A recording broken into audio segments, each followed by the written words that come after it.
all on the air, just so you know. So good afternoon, everyone. First of all, let me welcome you all and thank you very much for coming to this event. My name is Pious and I'm a faculty member here in the Department of English Languages and Civilizations. This, as you probably know, but I will reiterate, is the Center for Middle Eastern Studies Friday Night Lecture Series, which is always held which is a long-standing tradition in our department and in our center, but which is also dedicated to the memory of our dear late colleague, Farouk Mustafa, and I always like to mention that. And it is my exceedingly great pleasure today to be able to introduce both a fabulous scholar and an old friend, Professor Monica Ringer. Professor Ringer comes to us today from Amherst College. We've known each other for enough years that I'm going to pass over in silence how many. She teaches in the Department of History there, and also she's a dual appointment in the Department of History and in the Department of Asian Languages and Civilizations at Amherst College. And she's the author of 3 very diverse but very, very interesting monographs, as well as a number of articles and edited volumes. I'm going to mention first the monographs. The first one was Education, Religion, and the Discourse of Educational Reform in Qajar, Iran. Subsequently, she wrote what was for me an intellectually important book, Pious Citizens Reforming Zoroastrianism in India and Iran. And most recently, just came out from Edinburgh University Press in 2020, a book called Islamic Modernism, the Re-Enchantment of the Sacred in the Age of History. But in addition to that, and I feel compelled to mention, together with Melly Veli, she is the translator of Ahmed Mithat Efendi's very famous novel, Falatun Bey and Rahim Effendi. And she is also the co-editor with Etienne Charrière of Ottoman Culture and the Project of Modernity. And so we obviously have had a lot to talk about over the years and shared a bunch of interests. And it is really a great pleasure to me today to introduce her. The topic of the talk, as you probably know, is God's Intent, Islamic Modernism between Historicism and Re-Enchantment.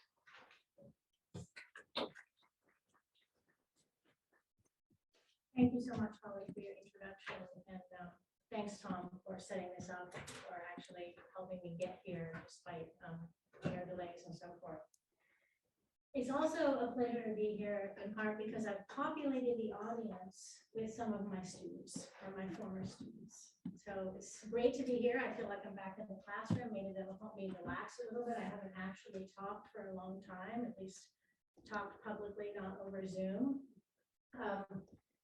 To be perfectly frank, I've been somewhat of a recluse since my last book. It was so difficult, I was so tired, and I just have been saying no to everything, no to every book talk.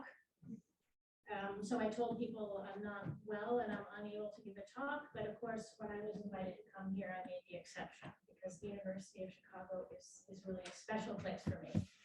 I've been here a number of times before, and I wouldn't say most recently, but the last time I was here was 2014 when I was a visiting professor of Islamic Studies in Div School, where Nelk generously hosted me. I still have my Chicago ID that I keep as my souvenir from that time. I'm not sure it'll open the doors anymore, but I like to keep it as a memento of that. And in some ways, this visit takes me full circle. Since this book project was launched while I was here as the result of a series of conversations with my esteemed colleague and dear friend, Holly Schisler. So humor me as I reminisce about a conversation I had in graduate school with one of our buddies, and I'm not going to say who the buddy was. He asked what I proposed to work on for my dissertation, and I said something like, religious intellectuals in Iran in the 19th century. And I'll never forget his response. He said, there is no such thing as a religious intellectual. And that got me thinking about religion and modernity, but especially about the power of definitions. The relationship between religion and modernity has preoccupied me my entire career. It took me 3 books to really figure out what I want to say about religion and modernity. And in some fundamental way, definitions lie at the heart of it. Now, the challenge of giving a book talk is not to be overly reductionist. I don't want to reduce the complexity of a book to a 30-minute explanation, but I also don't want to reduce the diversity of Islamic modernists to one single voice. So I'm going to remain largely in the abstract and share some of the key ideas that I developed in this book and give you a little bit of a, in a nutshell, conversation, I think, but highlighting in particular some of the theories that I think undergird the book. It is not enough to say that religious modernizers wanted modernity in religion and religion in modernity, although certainly they saw this as their principal objective. I needed to think more about modernity itself. What is modernity? How was religious modernism related to modernity? Why did Islamic modernisms emerge in the 19th century? And how was Islamic modernism related to other 19th century religious modernisms? Now, ever since scholars started talking about modernity, they've been caught up in the task of trying to define what they mean, typically by proposing a set of characteristics which are sine qua non, in other words, essential components of modernity. Yet this endeavor has never been successful. The sentence modern is, or modernity is, has never satisfactorily been completed. Any definition turns out to be empirically unverifiable. Nor is it enough to propose, for example, that Scottish modernity is different than Ottoman modernity. Even within a national or local modernity, there are profound variants.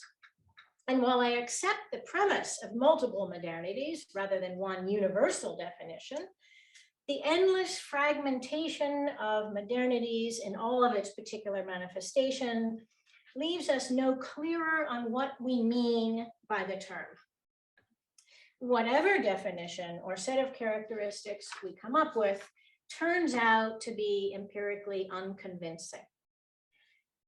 So I propose that we reframe the question. Let's think differently about modernity. Let's move away from the impossible task of defining it and instead interrogate the definitions themselves. In other words, let's think of modernity not as a perpetually elusive is, but as a claim. Let's focus on what modernity claims to be, claims that present themselves as a set of definitions that function to legitimize certain ideas and practices in certain contexts. Let's interrogate the stories that modernity tells of itself, rather than being seduced into reifying claims as truths. Much the way I would say that we've moved away from Orientalism as an is, an unverifiable and inaccurate, to a set of constructions and claims and definitions.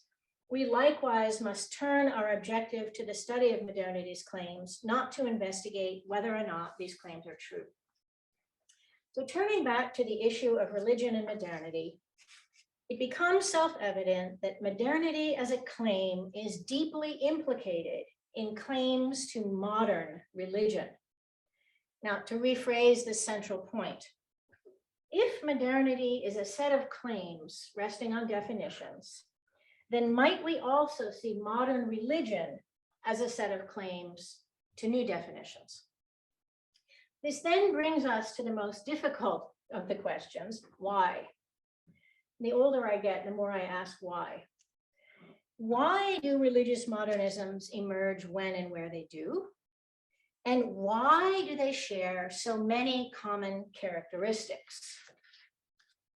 My central contention is this: the emergence and adoption of a new intellectual landscape a landscape that fundamentally reshaped the understanding of humanity in time and space, accounts for the emergence of claims to the modern, and accounts for the emergence of religious modernisms as part of this process. I'm making an unusual causal argument here about modernity, that first the new landscape emerges, and then the necessity of traveling through this landscape generates claims to modernity and the articulation of religious modernisms. Religious modernisms are thus not an is, but emerge from travel through this landscape. We then have to understand Islamic modernism in the context of other 19th century religious modernisms, Catholic, Hindu, Jewish, Zoroastrian, etc. They all emerge in the 19th century. They all resemble each other in fundamental ways. Why is this? I would argue because they're traveling along many common paths through this terrain. Their differences, of course, is that it's not just one path through. There are multiple paths through, but there are some parts of the terrain that you're not going to go over. You know what I mean? You're going to go around a mountain, not up and down over the end of it, but there are multiple ways around it. So I think of the terrain as expressing, in a sense, limits of possibility, that it's not reduced to one single possibility, but neither are there infinite possibilities. This approach, I think, helps us finally debunk some previous ideas of modernity that we know are inaccurate, but that we've had trouble really laying to rest. And the first is that modernity is quintessentially European. I call this the roots argument, ROOTS. That I don't think we can sustain the story anymore of Europe defining modernity and others imperfectly replicating it, that Europe is somehow capable of modernity and others not. Rather, as every society and religious tradition adopts this landscape and makes its way through, it is in many ways similarly transformed. The second idea of modernity that I think we can lay to rest is what I call roots, ROUTES, the idea of modernity as sort of moving through specific lines of transmission with the attendant need to identify a smoking gun. Modernity, I don't think, is a dissemination. You know? It's not an object that travels from one place to another, one intellectual that teaches another, or a seed in new ground. The problem I have with the seed in new ground metaphor is that the seed remains the same. You know, it reinforces the idea that the seed is somehow a European modernity that finds itself in a different context. So I think between roots and roots, however you want to spell it, I think we can move away from that and talk more capaciously about modernity as itself a result of a particular landscape. So what landscape am I talking about? Shorthand, I call it historicism, my new favorite word. But when you look up historicism, I'm glad to see none of you have computers and are prepared to do this on the spot, you find an almost one-word definition, historicity. But this in and of itself is entirely inadequate to explain the complexity of historicism and its profound implications. In my view, and this is the meat of a rather lengthy introduction, historicism is most accurately described at the center of a constellation of ideas, including progress, universalism, empiricism, evolution, and civilization, just to name the most salient. These ideas orbited around the central concept of historicism as context. Contexts are discrete, bounded, and finite, spatially and temporally specific, sui generis. Each society in historical time and space was thus embedded in and thus reflective of its particular context. This tends to be how we see history, so we don't necessarily see how it was before this. Sometimes our assumptions are what makes things invisible. So it took me some time to try to put on certain lenses that would allow me to see the invisible and really work through what exactly historicism is and how it operates. Now, as discrete and contained, contexts were qualitatively different from one another. This foreignness of the past explains the increasingly frequent allusions concerning the rupture between times or ages, which I argue are symptomatic of the adoption of this new historicist landscape. For example, Rousseau in the 18th century wrote that, quote, "The mankind of one age is not the mankind of another age," end quote. Expressing a similar viewpoint in the 19th century, Indian reformer Syed Amir Ali frequently referred to what he called, quote unquote, the circumstances of the age. These statements are manifestations of the permeation of historicism and the embrace of the concept of context. Historicism functioned as both a concept and a method. The presumption of and location in historical context. To historicize is to reveal and position in context, to understand the internal dynamics and thus the limits of possibility of that particular historical moment. So what I'm claiming here is twofold. First, that historicism both necessitated and enabled claims to modernity, and that historicism both necessitated and enabled the emergence of religious modernisms. Historicism imposed new meanings on history, which fundamentally destabilized the dogmas and truths maintained by religious tradition. At the same time, while commitments to the unchanging nature of divine truth gave way to the embrace of historicism, it is nonetheless equally true that freedom from tradition opened up new religious possibilities. The premise of context freed the essence of history and enabled it to be relocated and recontextualized in the present. Historicism dissolved the fetters of tradition. So while in the 18th century, we see Hume declaring that belief in miracles was, quote, observed chiefly to abound amongst ignorant and barbarous nations, by the early 19th century, David Friedrich Strauss, not coincidentally the author of A Life of Jesus, asserted that, quote, "The supernatural birth of Christ, his miracles, resurrection, and ascension remain eternal truths, whatever doubts may be cast on their reality as historical facts." In a sense, it doesn't matter about historical fact. Miracles retain an element of truth. Okay? So deliverance from dogma and freedom to reinterpret religion went hand in hand. It is here in this project of re-enchantment that we need to locate all of these 19th century religious modernisms.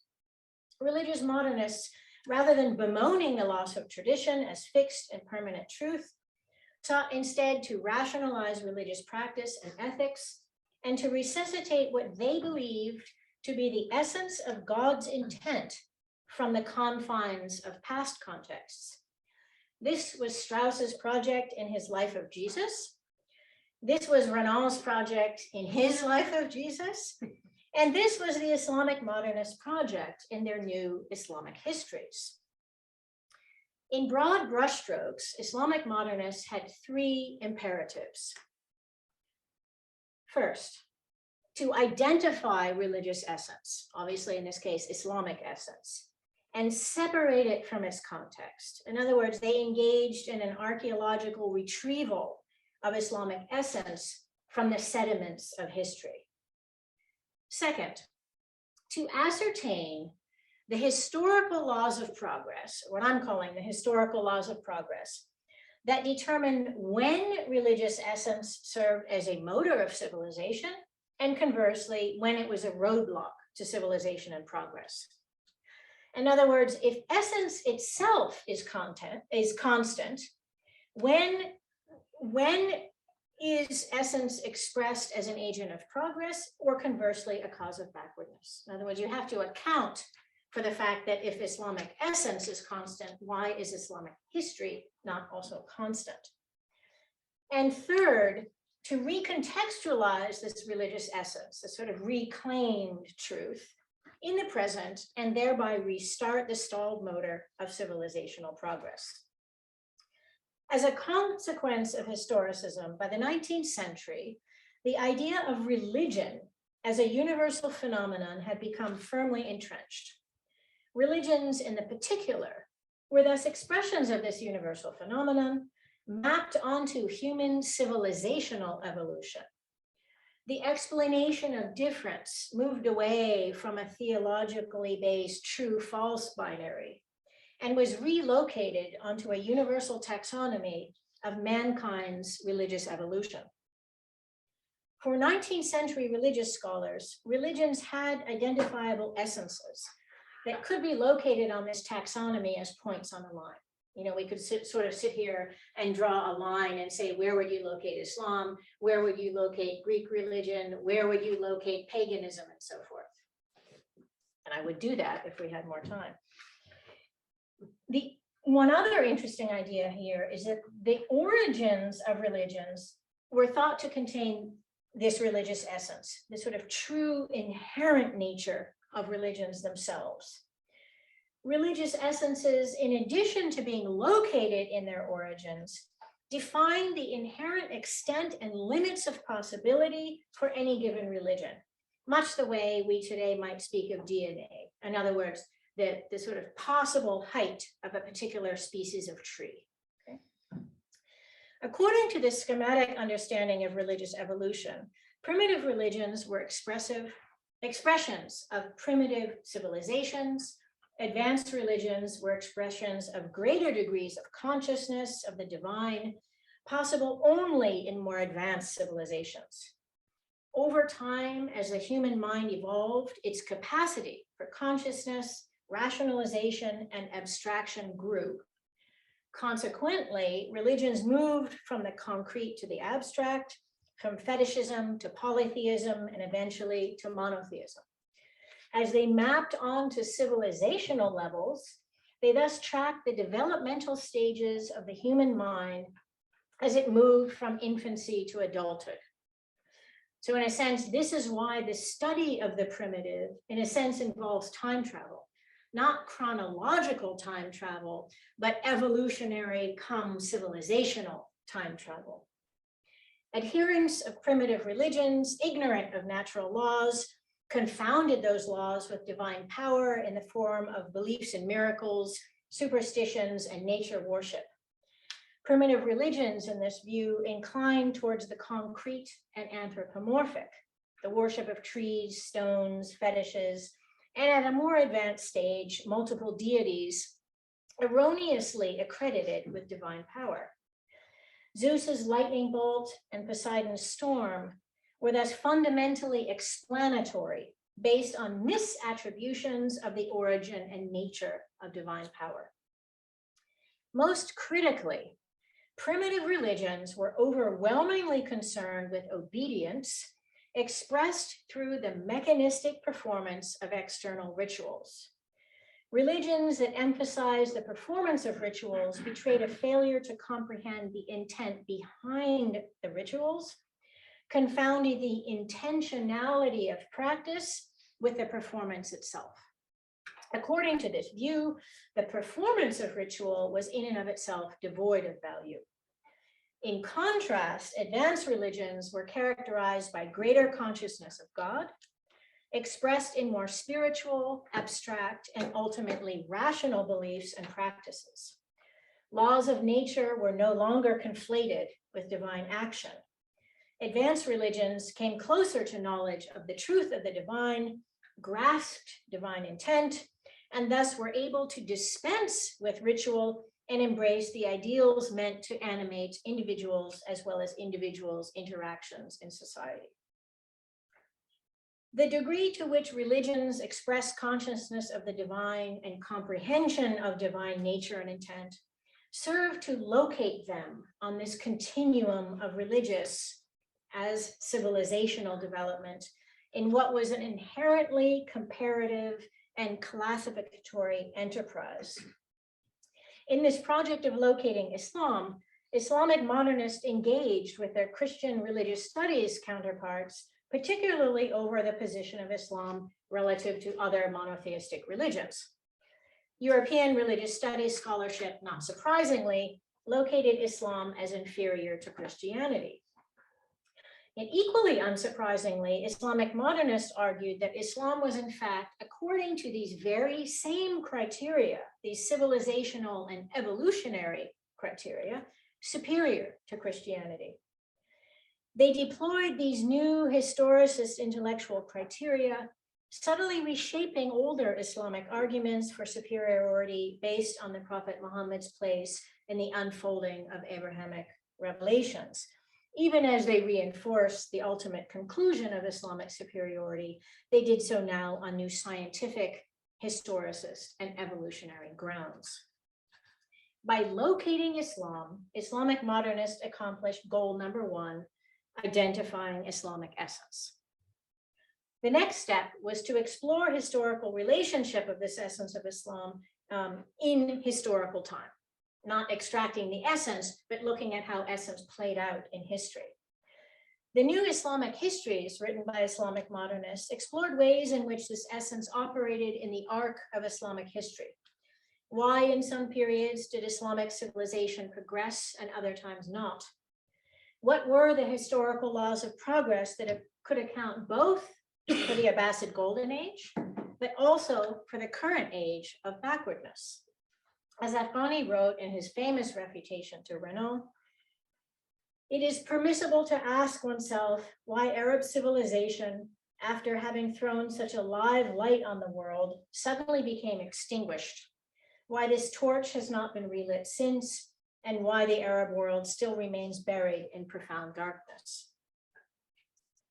European scholarship accepted the Abbasids as a golden age, but insisted either that this was the apogee of Islamic potential, in other words, a kind of maxing out of Islamic DNA, or following Renan, that the greatness of the Abbasids occurred despite the Arabs in Islam, not because of them. Conversely, the Abbasid Golden Age was touted by Islamic modernists as empirical historical proof that Islamic essence, properly manifest in historical context, was a powerful motor of progress and civilization. In making this argument, modernists claim not only that Islam had produced superior civilizational levels compared to contemporary Europe, but also that properly recontextualized, it could do so again. Interestingly, the prevalent European narrative of the ossification of Islamic institutions and the concomitant rise of dogmatism that prevented intellectual inquiry, creativity, and ultimately further progress was by and large accepted by Islamic modernists. However, they insisted that the ossification of tradition, the shackling of the power and potential of Islamic essence, was not inherent in Islam, but rather historically contingent. Modernists deployed this golden age argument to insist on the decontextualization of Islamic essence and its recontextualization in the presence, the rescue of essence from tradition. By comparing Islam in history to Christianity in history, they asserted the Islamic origins of modernity, thus enabling an indigenous future modern, the reclaiming of the torch of civilization.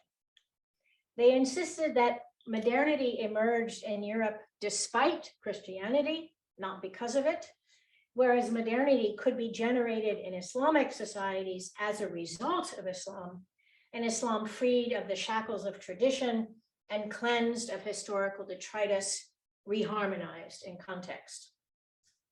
Excuse me. Said Amir Ali expressed this project elegantly when he wrote, "The wonderful adaptability of the Islamic precepts for all ages and nations, their entire concordance with the light of reason, the absence of all mysterious doctrines to cast a shade of sentimental ignorance around the primal truths implanted in the human breast, all prove that Islam represents the latest development of the religious faculties of our being. What this also suggests is that modernity was understood as a civilizational level that in principle was universally available. To cross into this civilizational level, in other words, to evolve, one needed to establish a threshold, a constructed tradition, right? Modernity is never imagined without its binary of tradition, which had to be transgressed by rejection and abandonment. Claiming modernity through the embrace of religious modernism was a necessary way forward. In Islamic modernist vision, therefore, modernity was neither owned by Europe, nor did becoming modern necessitate imitation of Europe. Commonalities, common values, aspirations, etc., were understood as belonging to modern civilization, not European culture, much like Gökalp would come along, right, and argue somewhat later. As part of this process of claiming modernity, modernist Islamic histories also historicized and reimagined the Prophet Muhammad. The Prophet was the perfect man, the prescriptive model of a rationalized, internalized, modern pious individual. In stressing Muhammad's spirituality and rationality, Islamic modernists were also careful to note that the rituals Muhammad prescribed were only a means to an end. Rituals were designed to cultivate modern sensibilities and dispositions as avenues of enlightenment and paths to spiritual consciousness. They had no intrinsic value in and of themselves. Piety was oriented towards the effect on the individual, not the act itself as pleasing to God. Faithfulness to God's intent entailed the cultivation of a religious consciousness in the individual, not scripted performance or ritual sacrifice. Again, as expressed by Sayyid Amir Ali, and I quote, Islam is not merely a system of positive moral rules based on a true conception of human progress, but it is also the establishment of certain principles, the enforcement of certain dispositions, the cultivation of a certain temper of mind, which the conscience is to apply to the ever-varying exigencies of time and place.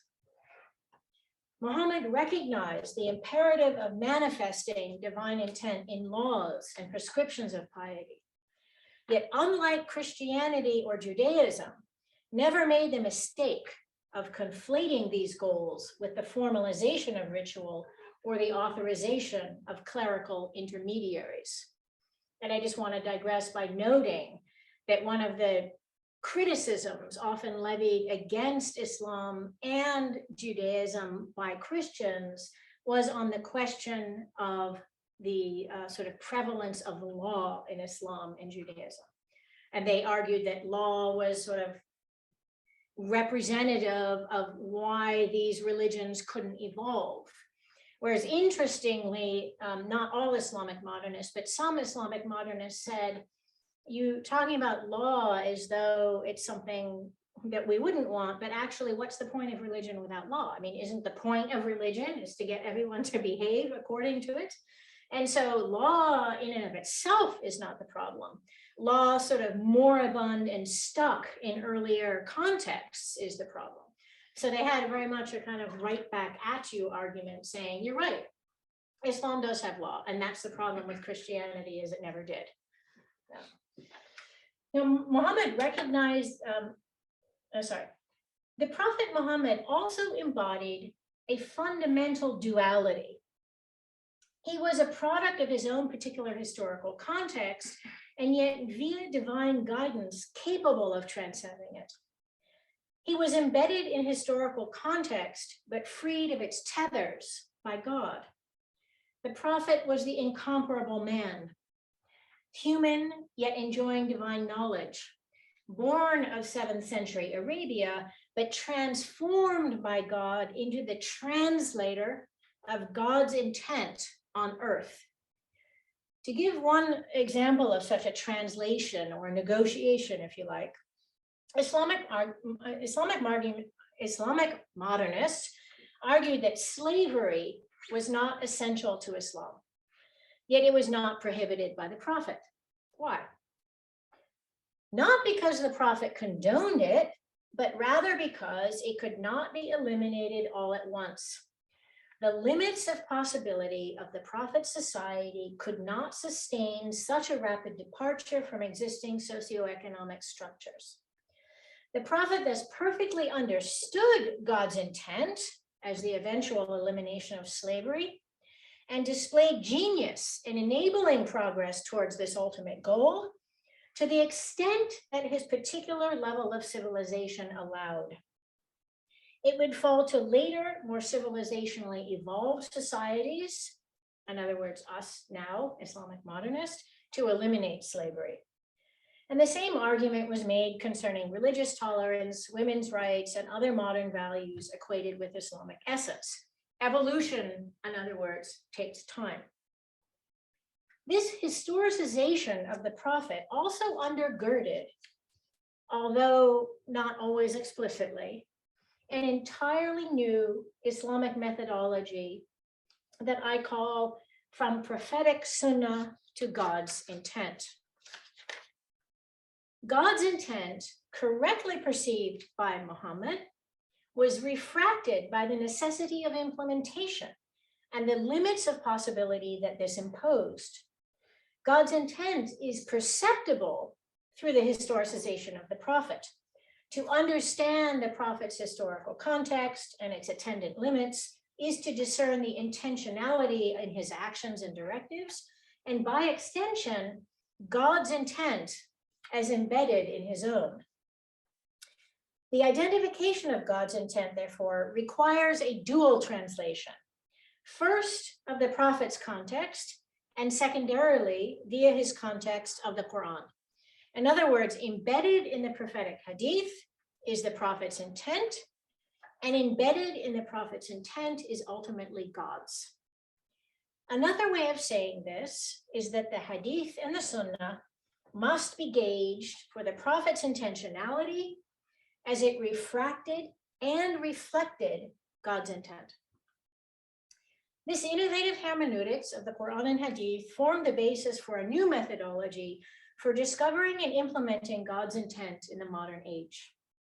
Islamic modernists insisted that contemporary religious reform must embrace this essential truth of the existence not only of the essence, the eternal, immutable ideals of Islam, but also the recognition of the inevitability of historical change, of the movement from one context to another, the particular, historical, and finite, the permanence of impermanence.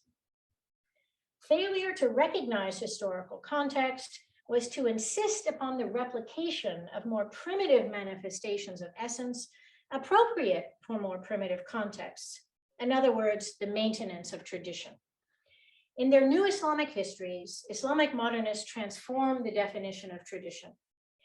The relationship between God and humankind shifted from one characterized by external recognition of the immanence and supernatural power of God to one characterized by the internalization of ethics and the centrality of individual consciousness of the divine. Modern religion folded humanism into an enduring eschatological framework whereby God's intent was consistent with the civilizational progress of humankind. History retained its movement towards infinite perfection, the fulfillment of God's intent. I reject the notion that religious modernism was reactionary or anti-modern, or that secularism and the end of divine immanence entailed the marginalization of religion. Religion was redefined and relocated, not eliminated or marginalized. Religious modernism's fundamental project was the unification of religion and modernity. Religion must, modernists believed, continue to animate modern society. The desacralization of tradition via historicism permitted the resacralization of God's intent as manifest in human religious evolution. what I call the re-enchantment of Islam in the age of history. Yet at a fundamental level, Islamic modernists failed to reconcile their commitment to historicism with their commitment to re-enchantment. It was not simply the magic of superstition that criticism necessarily destroyed. Criticism destroyed all certainty, all claims to truth. However profoundly religious modernist historians sought to reestablish a secure link with the sacred past, they ultimately had to contend with the methodological impossibility of certitude implicit in the positing of historical context. Historicism was a useful tool in demolishing claims to definitive truth and claims to tradition as unerring precedent, but unwieldy in identifying and retrieving an acontextual and ahistorical essence. The conceit of religious modernists was the denial of their own context. Modern values, rather than being recognized as the products of their own context, were claimed as eternal, as consistent with God's intent for mankind. Modernists thus deployed their own values as yardsticks to identify and retrieve essence, but conflated them with essence itself.